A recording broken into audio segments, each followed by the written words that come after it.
everyone, it's Rachel Olsen and I'm the Education Coordinator at the National Willa Cather Center. Welcome to today's Tuesday tour. We are going to walk through the Burlington Depot and learn a little bit about why this spot was so important to Willa Cather's time here in Red Cloud. And once again, if you are interested in supporting our preservation efforts for sites like the Depot or Willa Cather's childhood home, please visit www.willacather.org for more information on how to do so. And now we'll start the Depot tour. Follow me. The Burlington Depot is an important symbol for Willa Cather in terms of Great Plains culture and pioneer life, as well as immigrant culture in Nebraska at the end of the 19th century. So this spot was very meaningful to her. However, this is not the original Depot building that Cather would have arrived at as a little girl coming from Virginia. This building was erected later. The original Depot was, it burned down in 1886. This plot of land that the Depot sits on was sold to the railroad by William Jackson, Red Cloud's first postmaster. And Red Cloud became a division point, a stop on the line between Kansas City and Denver. So it was a very busy depot. There were 8 passenger trains that came through every day and various cargo trains. So in 1897, a wood frame building replaced the prior depot building. And then in 1913, the building was renovated. And this building was about 300 feet south of the location where it sits right now. The building was moved off the tracks in order to preserve it. Willa Cather herself would not have traveled to this depot, as I said, as a child, but this would have been the depot that she would have arrived at, or at least some version of this depot building, when she was an adult visiting her family in Red Cloud. Right now I'm showing you some tiles that are original to the building. And of course, the benches in here are original as well. After the Civil War, the government gave the railroads land grants, and the railroad in turn sold that land to homesteaders in order to bankroll their expansion across the country. And this proved to be very lucrative for railroads and immigrant families and other homesteaders. There were some mixed results with how much they benefited from the arrangement with the railroad.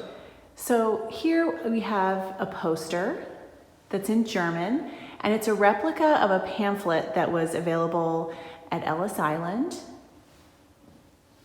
And the gist of it is that it's offering beautiful land on liberal or easy credit terms. There's a little bit of a glare. The other thing you might notice about this poster is that, of course, farmland is advertised as being very rough and undeveloped at the start. But then, as you get to the 6th year, you can see there's a fully developed, bustling, busy farm. And of course, this is not how it worked. There were a lot of hardships with homesteading, and as a result, about 60% of the families that immigrated here in the hopes of starting a farm were unsuccessful.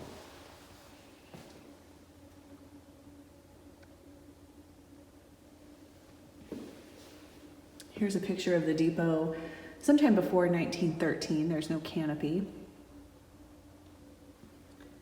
And here you can see some information about Webster County based on ethnicity. Here on this map, this is a breakdown of the whole county and sort of where different ethnic groups settled. That big orange cluster in the top right is largely German families, and that's near Blue Hill. Here you can see where Catherton Precinct was located on the western side of the county. And then these light orange or peach colored squares is where Bohemian families settled. And this is important to Willa Cather's time here because there was a family by the name of Sadalek that lived in this area. And they had a daughter named Anna. And Anna would become the inspiration for Antonia Shimerda in My Antonia. You can see that they weren't located very far away from each other. Of course, Willa Cather would have lived in Catherton Precinct when she first moved to Nebraska. However, Anna and Willa didn't meet each other until they both lived in town in Red Cloud. But it's likely that Willa Cather would have heard about Anna because of her father's suicide.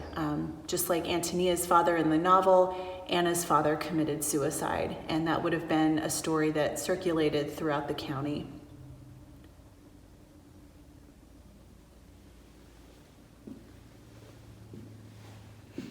I mentioned that the railroad was an important symbol to Willa Cather, and trains and train stations show up a lot in Cather's work.